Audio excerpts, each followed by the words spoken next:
sampai dia nyopot cincin pernikahan mereka dan dibanting ke lantai. Hai semuanya, selamat datang kembali. Untuk kalian yang baru di channel ini, kenalin nama aku Nadia Ayu. Bagaimana kabar kalian? Semoga baik-baik saja ya. Di video kali ini aku akan membahas tentang kejadian memilukan yang dialami oleh pengantin baru di Montana, Amerika Serikat. Siapakah dia dan bagaimana kronologi lengkapnya? Mari langsung kita simak cerita berikut ini.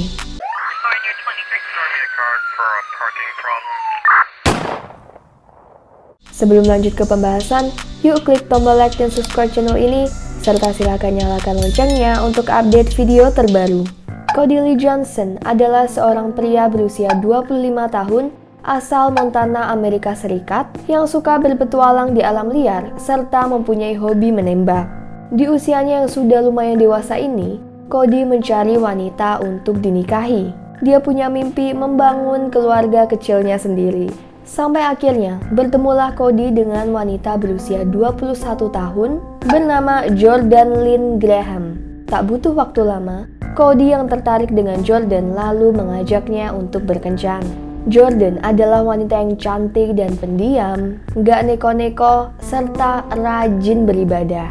Menurut ibu Cody, Jordan bahkan memberikan pengaruh yang baik buat anaknya, yaitu membuat Cody jadi ikutan rajin pergi ke gereja. Pokoknya tipe mantu idaman gitu Jordan ini. Seperti yang bisa dilihat dari foto, mereka layaknya sepasang kekasih yang saling suka dan sedang dimabuk asmara.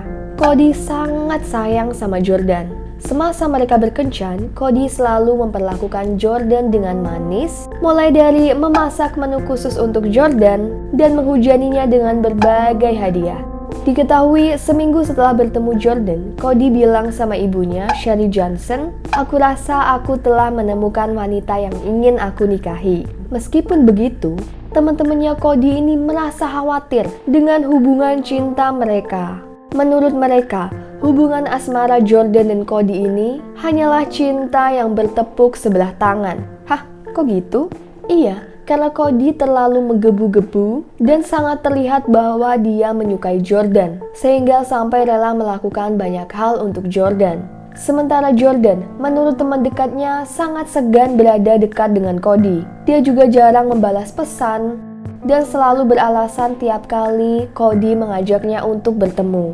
Cody seperti tak mengindahkan kata-kata temannya. Dia bilang Jordan ini adalah wanita yang sangat tepat untuknya. Dan setelah sekitar 1 tahun mereka berkencan, Cody akhirnya memutuskan untuk melamar Jordan, yang juga langsung diiyakan oleh Jordan. Namun sayang, sepertinya ini barulah permulaan kisah kelam mereka.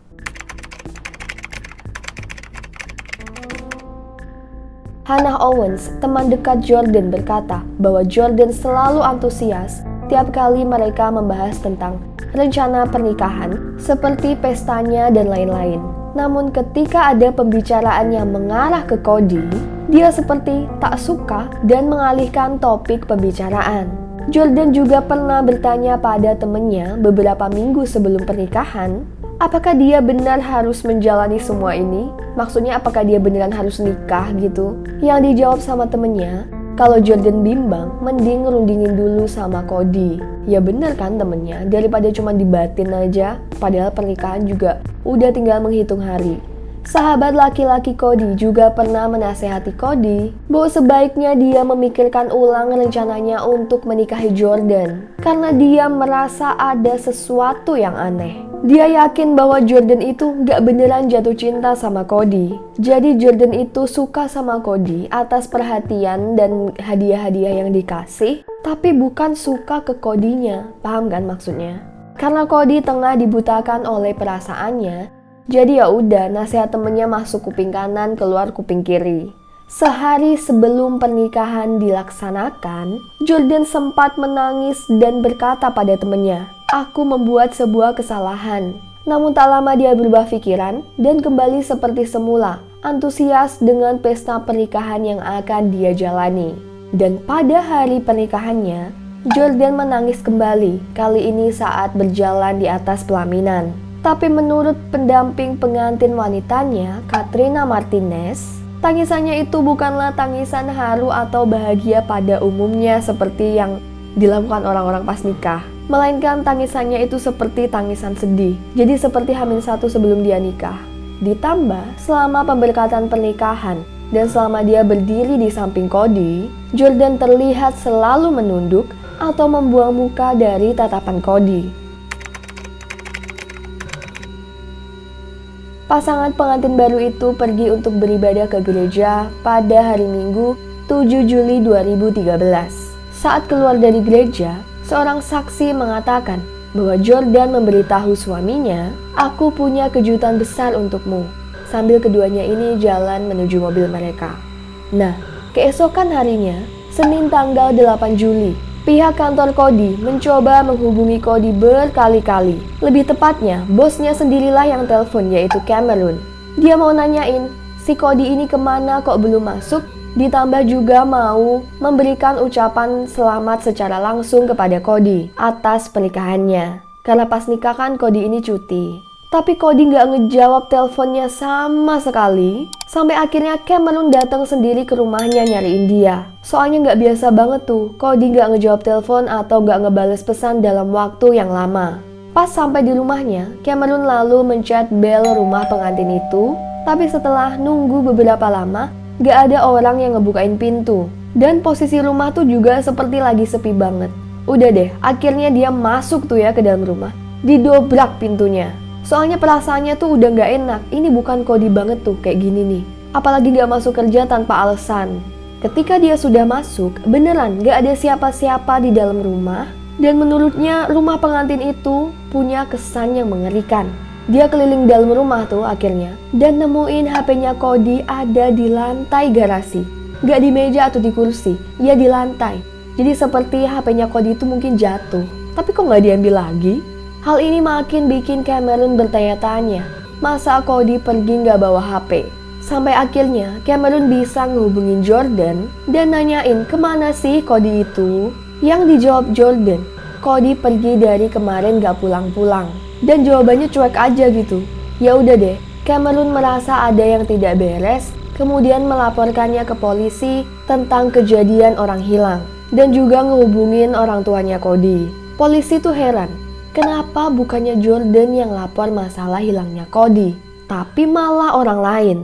Keluarga Cody sama teman-temannya pun sampai ngeinterogasi Jordan juga terkait kemana sih Cody itu. Awalnya Jordan bilang kalau dia nggak tahu, tapi setelah diinterogasi polisi, dia memberikan keterangan kalau Cody kemarin itu pamit pergi sama teman-temannya dari luar kota yang dia nggak kenal sama sekali. Tapi Jordan nambahin kalau dia itu nggak tahu suaminya ini pergi kemana. Teman-teman dan bahkan polisi dibuat terheran dengan fakta bahwa Jordan terlihat baik-baik saja atau nggak terlihat kalau dia ini khawatir sedikit pun atas fakta bahwa suaminya ini entah pergi kemana. Bahkan pas keluarga sama teman-temannya ngumpul di rumah pengantin itu, pada rundingan tentang kemungkinan Cody itu kemana, Jordan jadi emosional. Sampai dia nyopot cincin pernikahan mereka dan dibanting ke lantai. Pokok si Jordan itu seolah-olah malah ngerasa risih orang-orang pada ngurusin Cody. Padahal kan niat semua orang ini buat bantuin dia nemuin suaminya. Beberapa hari telah berlalu. Jordan mendapat sebuah email misterius dari seorang pengirim bernama Tony the Carman yang isinya, "Halo Jordan, namaku Tony. Tak usahlah mencari Cody lagi. Cody telah meninggal. Carilah bantuan. Dia jatuh dari tebing di Taman Nasional Glacier." Jordan pun menunjukkan email tersebut pada polisi. Akhirnya dilakukanlah pencarian di lokasi seperti yang tertulis di email, yaitu di Taman Nasional Glacier, yang masih satu daerah dengan tempat tinggal Jordan. Tempat tersebut merupakan sebuah kawasan taman nasional yang berada di Amerika Serikat, tepatnya di negara bagian Montana. Taman Nasional Glacier berada di perbatasan antara Amerika Serikat dengan Kanada, merupakan bagian dari jaringan cagar biosfer dunia, dan pada tahun 1995 diresmikan sebagai situs warisan dunia. Jadi ini tuh merupakan tempat wisata alam yang sangat terkenal khususnya di Amerika. Nah, Jordan ikut berpartisipasi mencari suaminya dan menaiki mobil bersama beberapa temannya. Selama di perjalanan, Jordan terlihat riang, bahkan bernyanyi dan bersenda gurau seolah-olah tidak ada hal buruk yang sedang menimpa orang terkasihnya. Setelah sampai di suatu titik, akhirnya Jordan menghentikan mobilnya. Lokasinya ini berada di dekat sebuah tebing dan bilang bahwa dia merasa tubuh Cody ada di bawah jurang tebing itu. Orang-orang di dalam mobil sangat terheran dan juga menjadi curiga dengan Jordan. Dan benar saja, setelah pihak polisi memeriksanya, tubuh Cody ditemukan di dasar jurang yang tadi dimaksud oleh Jordan dengan kondisi yang mengenaskan. Jordan memberitahu temannya bahwa Cody bilang dia ingin pergi melihat spot di tebing itu sebelum dia meninggal. Aneh banget gak sih? Kepolisian yang sedari awal telah menaruh curiga tentang gerak-gerik Jordan makin yakin bahwa Jordan ini terlibat atas kematian Cody. Saat diinterogasi lagi pun, Jordan beberapa kali mengubah ceritanya. Setelah tubuhnya berhasil dievakuasi dan diotopsi, Cody akhirnya diantarkan ke peristirahatan terakhir. Saat pemakaman tengah berlangsung, Jordan duduk di bangku paling depan, bermain HP, dan bahkan seringkali melihat layar HP-nya sambil tertawa, padahal itu upacara pemakaman lagi berlangsung loh. Ini bisa dibayangin kan, kalau Jordan itu sama sekali nggak ada empatinya. Ditambah ini kan yang meninggal suaminya gitu. Gimana sih rasanya ditinggalin orang paling dekat? Kan wajarnya udah pasti sedih banget, hancur gitu ya. Tapi ini masih bisa cengengesan acuh gitu. Para saksi mata di pemakaman, khususnya orang-orang terdekat Cody dan Jordan, menjadi semakin yakin bahwa Jordan sendirilah pelaku pembunuhan suaminya. Lebih ke gak usah dipertanyain lagi deh, udah jelas banget nih. Kepolisian juga akhirnya berhasil mengungkap bahwa email misterius yang pernah diterima Jordan, yang tadi dari Tony the Carman, adalah email yang dikirim sendiri oleh Jordan dari komputer milik ayahnya. Atas berbagai bukti yang telah dikantongi kepolisian, Jordan akhirnya ditetapkan sebagai tersangka. Dan Jordan akhirnya mengaku juga bahwa dialah yang mendorong Cody dari tebing.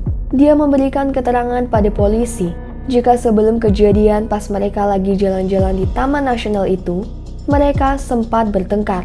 Jordan berkata bahwa dia sangat marah sehingga pada waktu Cody membelakanginya, dia refleks mendorongnya dengan keras menuju tepi tebing dan membuat Cody tergelincir lalu masuk ke jurang. Cody jatuh dari ketinggian 300 kaki atau 91,4 meter dan mendarat dengan posisi kepala terlebih dahulu. Hasil otopsi menunjukkan bahwa terdapat luka yang sangat parah di kedua tangan hingga kepalanya.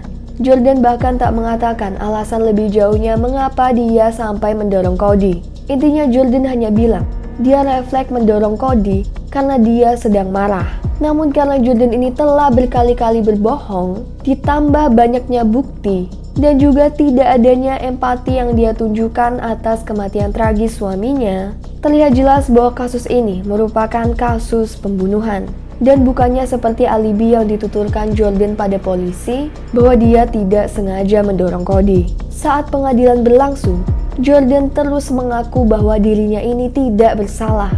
Sampai akhirnya pada pengadilannya tanggal 27 Maret 2014, Jordan didakwa hukuman 30 tahun penjara tanpa kemungkinan pembebasan bersyarat karena terbukti melakukan pembunuhan atas Cody Johnson. Sementara itu, ibunda Cody dan keluarga besarnya masih berduka atas kepergian Cody yang sangat tak disangka. Cody harus meregang nyawa setelah 8 hari pernikahannya di tangan orang yang sangat dicintainya, yang tak lain adalah istrinya sendiri.